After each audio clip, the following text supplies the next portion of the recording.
Урматтуу телекөрүүчүлөр, өлкө башчыбыздын жарлыгына ылайык аймактарды өнүктүрүү жылына карата Кара-Кулжа районуна караштуу Кара-Куз айылынын Жакыпбек атындагы спорт клубдун машыктыруучулары жана спортчулары менен таанышып көрсөк, бул спорт клубду ушул жердин жаштарынын демилгеси менен ачылган. Анда эмесе баштадык.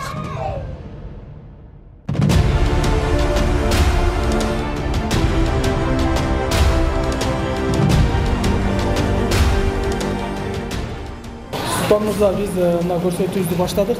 Алгач өзүңүздөн баштасак да. Өзүңүз боксту кайсы жактан үйрөнгөнсүз? Кайсы машыктыруучудан? Мен боксту Казакстанда үйрөнгөм. Казакстан Кустанай шаарында тренировка кылгам.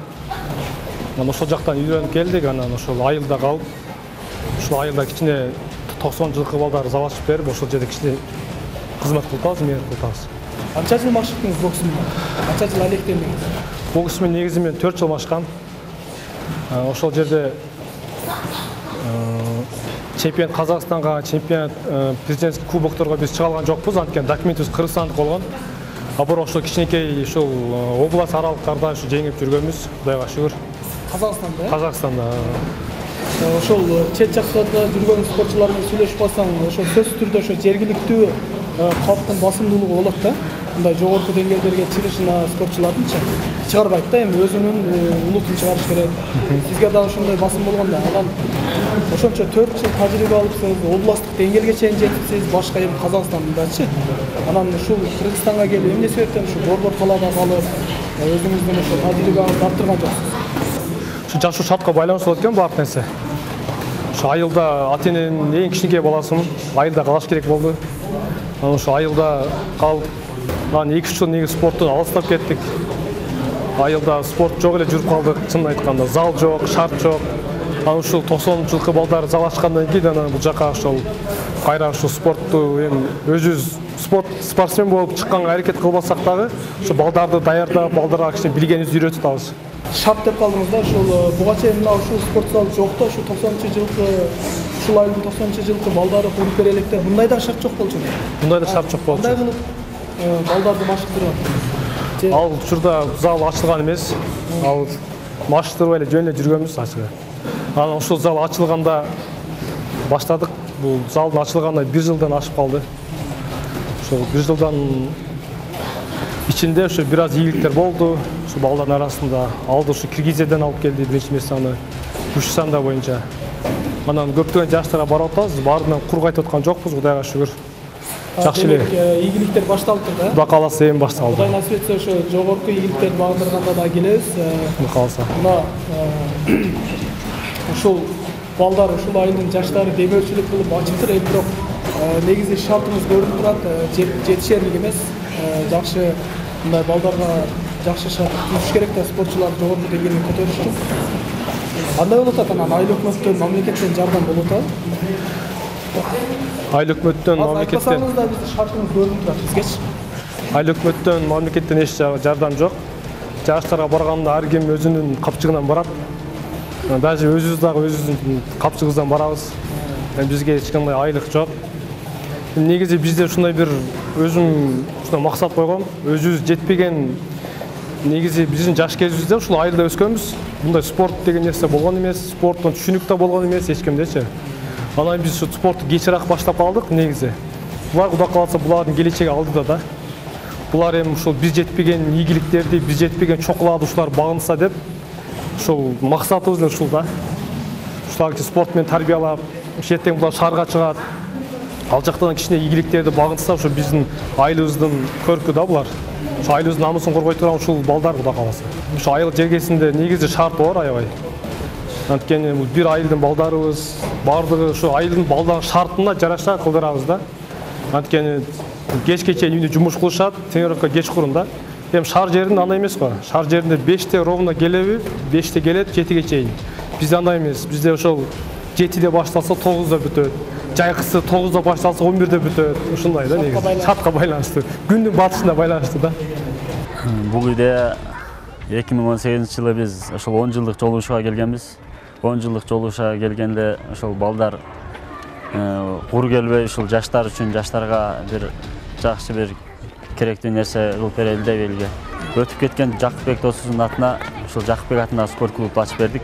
Былтыр 2018-жылы президентибиздин аймактарды өнүктүрүү жана жылына карата бир аз да болсо биздин салымыбыз деп ушул залды ачып бергенбиз.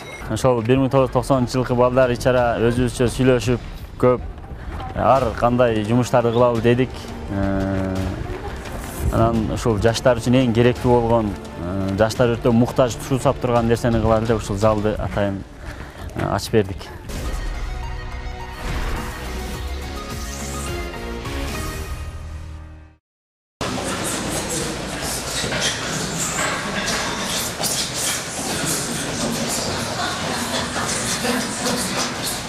İşte şarkıyla şöyle durdun mu? Раз, два, три.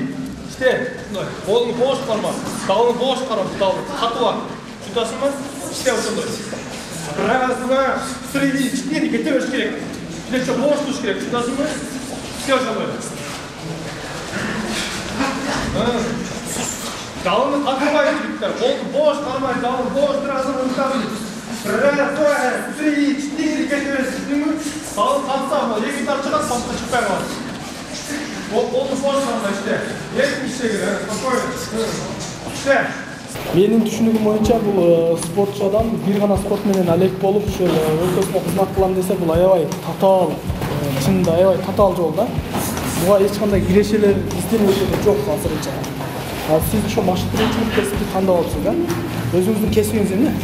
Мен ошо Казакстандан 4 жыл машыгып келдим.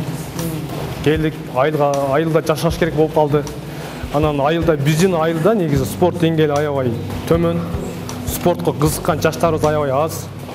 Анан негизи кесибим боюнча мен экономистмин, бирок ошо кесип боюнча иштеп кеткен жокмун да. Антип мындай карап көрсөң биздин айылда кесип менен иштей турган деле иштер аз экен аябай. Анан ушу спорт деңгээлин бир аз бул жаштарды көтөрүү максатында ушул Аллахын буйруп заводчылып калды эле ушул жерде балдарды ушу биз өзүбүз жетпеген чемпионаттарга, чоң бир турнирлерге ушу алып чыгыш максатында ушу спорт тандадык да. Кандай болуп атат анан азыр жаштардын кызыгуусу? Жаштардын кызыгуусу аябай жакшы буюрса. Бала көп көрүп атасыздар. Дагы анан ийгиликтерибиз деле жок эмес, Кудайга шүгүр. Бар, бир жыл ичинде алдыда чемпион Киргизиядан алып келди. Ошол область аралык. Анан жакшы жаштарга барып медалдар менен кайтып атабыз, Кудайга шүгүр. Жаман эмес негизи жакшы.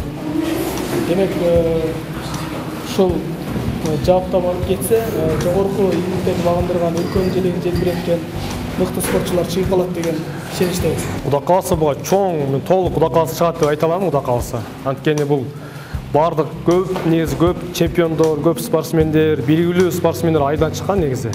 Кудай кааласа бул чыгат бул жерден, үмүтүбүз чоң, Кудай кааласа. Албетте чыгат. Эми сиз машыктыруучу катары айтсаңыз, ушул балдарды кантип тандап аласыз? Мисалы, сиз кимиси чемпион болоорун билбейсиз да? Негизи бала зала келгенде эле билинет. Анын характери болот да өзүнчө бирчи. Анан ушул толук айтканыңы кылган баладан чыгат да. Анткени анча-мынча балдар бар, үйүндө эрке да, бул эрке ошол жерин көрсөтөт да. Анча-мынча балдар бар, ушу келет, ушу айтасын, ошону ровно аткарат да. Анан ошол тренердин көзү түшүп калат да. Тренердин көзү түшкөн бала чыгат да. Анткени барасын, анын кемчиликтерин оңдойсун, башка кыласың. Анан өзү билинет зала келгенде элечи. Характери бар баладан чыгат да. Анан ушу характер менен, дух менен да негизи бул спортточу. Анан өзү эле билинет бала келгенде элечи. Билинип калат экен демек, Анан өзүңүз машыктыруучу кандай адам болуш керек? Сиз өзүңүз машыктыруучу негизи машыктыруучу кандай десем, бардык жактан болуш керек экен да. Анча-мынча да буларга жакшы сөз айтасың, насаатың айтасың, өзүң жетпей калган кемчиликтериңи буларга айтып бересиң, өзүң каталарың буларга айтасың. Анан булар залдын ичинде ооруп калат. Оорганда ошол агасындай мамиле кыласың. Анча-мынча да катуураак кармаганга туура келет. Жаман эркек балдар менен иштеш кыйын негизи. Ар түрдүү характер менен келет, бирок ошо бир характер менен чыгып кетиш керек да. Анан негизи оор бирокчу. Анан иштеп атабыз акырындык менен шүгүр. Булардын бизге тийгизген пайдасы зор. Буга чейин балдарды апарып, анча-мынча медреселерге апарып, медалдарды алып келип атышат, месталарды ээлеп келип атат. Булар эми жаштар үчүн жакшы нерсе экен да. Балдарга тәсири жакшы. Балдар ошон тәсирленип, баягы жаман жолдон качып дегендей, жаман жолдон алыс болуп, кичине да болсо дагы спортко кызыгуусу башталды. Бир эле бул биздин айылдык балдардын дагы айылга деле жакшы нерсе болуп атат. Мен физор катары айтсам. Atlar oynuyorsun abi. İstediğin mi? İşte. Mümür. Nasıl kürkayım oynuyoruz? Gel bak. Çok gayet normal çalış. İstediğin normal.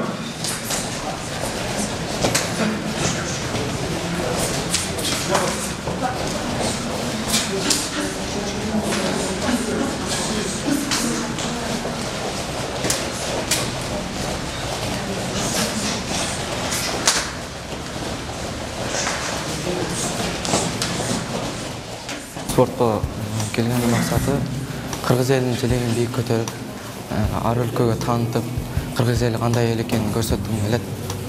Кыргызстан желегин биік желбиретким келет. Мен спортқа келгениме 6 ай болгон, 1 жыл болду. Ал жакта жүрчү элек, көчөлүк, азыр көчөгө баспай, тартипти өзгөртүк да.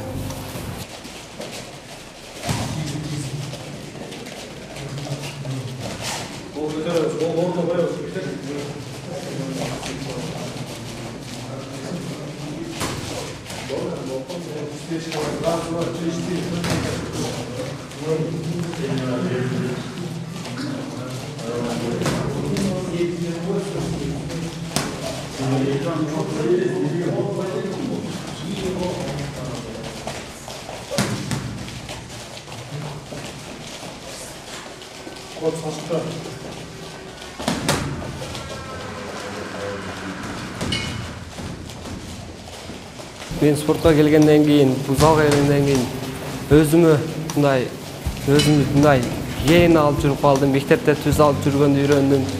Біздің ағайыбыз барды көчөдө кантип жүрүүнү бардыгын үйрөтөт. Мына досум айтып кеткендей эле, мына бардыгын биз үйрөндүк, буга чейин билдик. Буга чейин иштесем билбейт элем, эми билип үйрөнүп калдым. Көп эле болду. Мурун спортко кызыкпай эле эч ким мындай көчөдө эле бездеш болуп жүрүп калса, азыр барды залга келишти, эми аракет кылып калышты.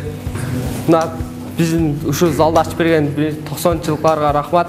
Анан бизге мына агай болуп үйрөтүп аткан Айдаров Султан агайга чоң рахматтарыбызды айтабыз.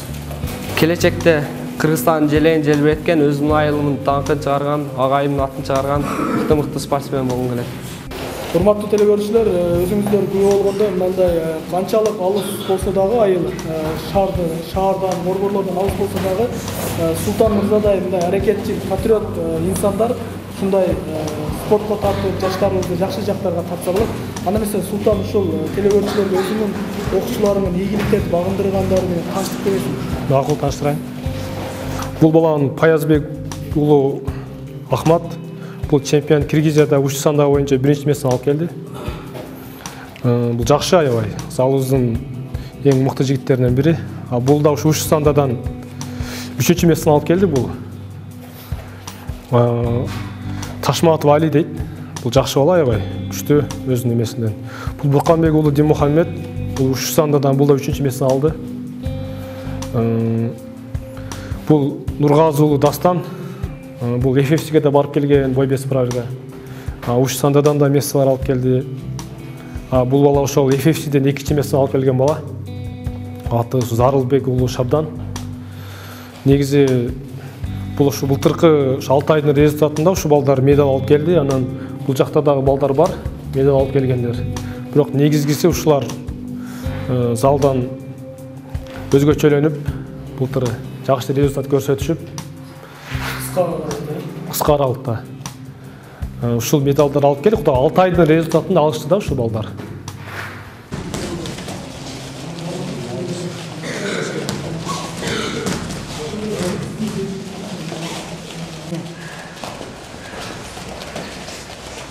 Gel, sen duramıyorsun.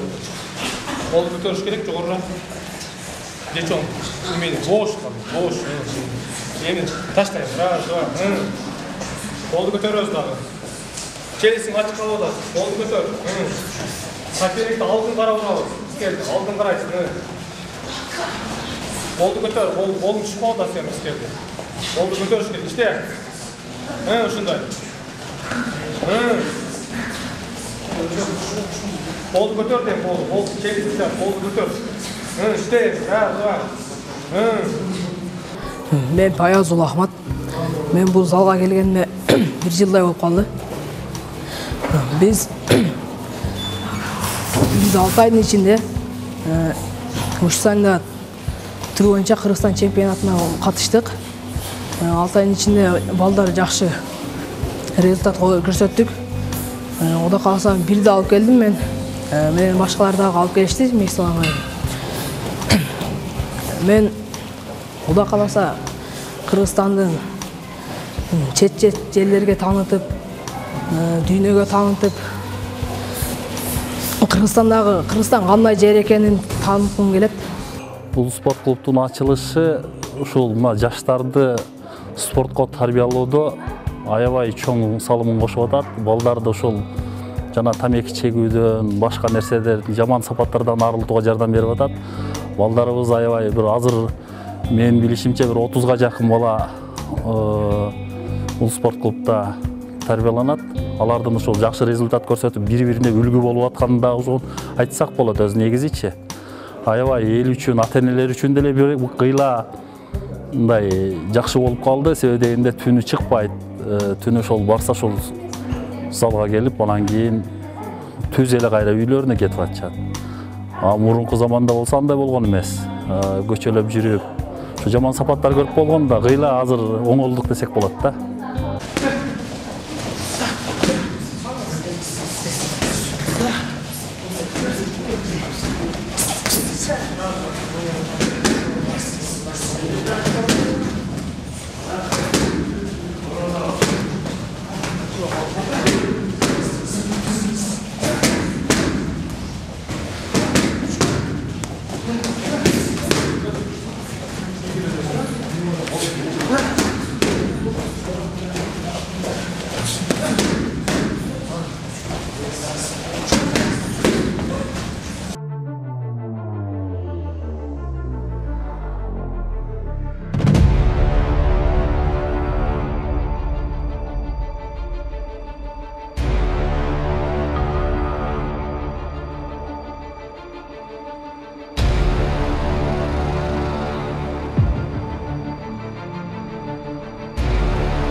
Урматтуу телекөрүүчүлөр, мына өзүңүздөр көп болдуңуздар. Дал мына ушундай шартта, ушундай алыскы райондо ушунчалык 1 жылдын арасында ушундай жогорку деңгээлге жетишип калыштыр.